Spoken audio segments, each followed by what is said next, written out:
Parce qu'elle n'attend pas qu'on lui montre son chemin.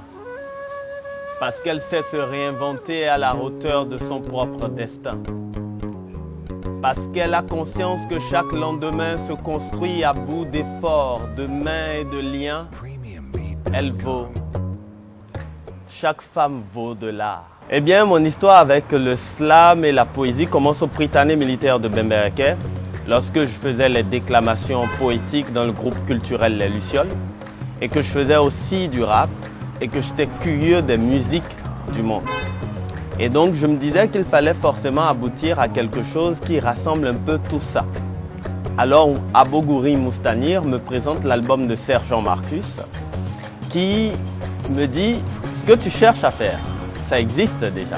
Découvre, apprends et deviens ce que tu as envie d'accomplir. » Et c'est à partir de là que commence mon parcours. Et sorez du sucre d'amour qui ruisselle de nos yeux. Congo. Moi, je ne parlerai pas de différence entre poésie et slam, parce que je considère que les deux sont liés. Les deux se complètent et les deux sont à peu près des fils d'une même corde.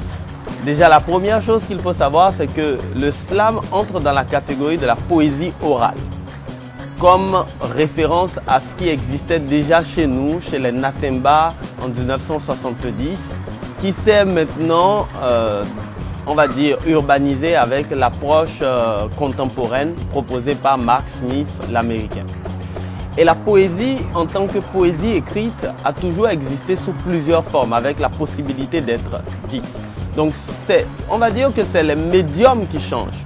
L'endroit où on va les découvrir, comment on les découvre, comment on les met en vie. Et le slam est beaucoup plus porté sur l'idée de performer le texte. Rapiessage de silence.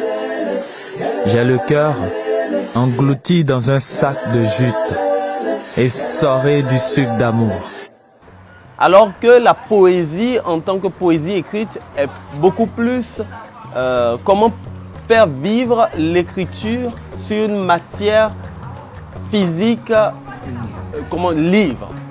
Et donc je pense que si je suis passé de l'écriture poétique en livre vers l'écriture poétique dite, vers l'oralisation et ensuite plus loin vers la performance, c'est parce que j'avais à chaque fois envie d'aller plus loin en moi-même, de découvrir ce que je peux dépasser en moi.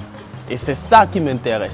Comment on peut aller mettre à l'épreuve ses acquis, ses certitudes, et comment on peut faire vivre toute la densité émotionnelle qu'on a en soi. J'ai aussi un rythme qui danse dans la mienne.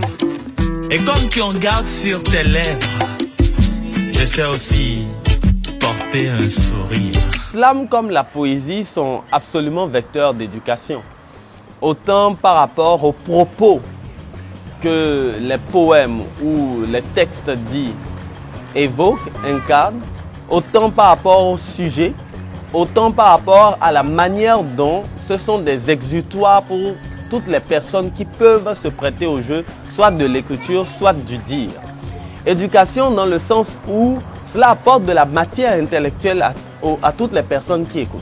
Éducation parce que cela apporte de la matière psychologique, mais aussi émotionnelle, pour se penser, pour trouver quelque chose en soi qu'on ne percevait pas, pour découvrir d'autres manières d'appréhender des sujets donnés, de les envisager différemment. Donc forcément, le slam comme la poésie éduque ceux et celles qui sont sensibles à chacun d'entre eux afin de leur apporter une certaine matière qui dépasse leur propre perception de base. J'ai peut-être une peau de soleil, mais je reste quand même un humain qui se nourrit d'espoir. Pour cette journée mondiale de poésie, je vous dirais, trouvez dans la poésie le réconfort que vous n'avez pas ailleurs. Fouillez dans les mots, allez chercher leur second sens. Et surtout, écoutez les émotions que chaque texte suggère pour penser, pour vous découvrir, pour vous trouver et pour plonger dans vos identités, dans votre identité. Surtout, faites de la poésie une manière d'être, et de penser. Je suis comme toi, je peux me saper comme jamais. En agbada ou en bomba, je sais montrer la beauté qui me ressemble.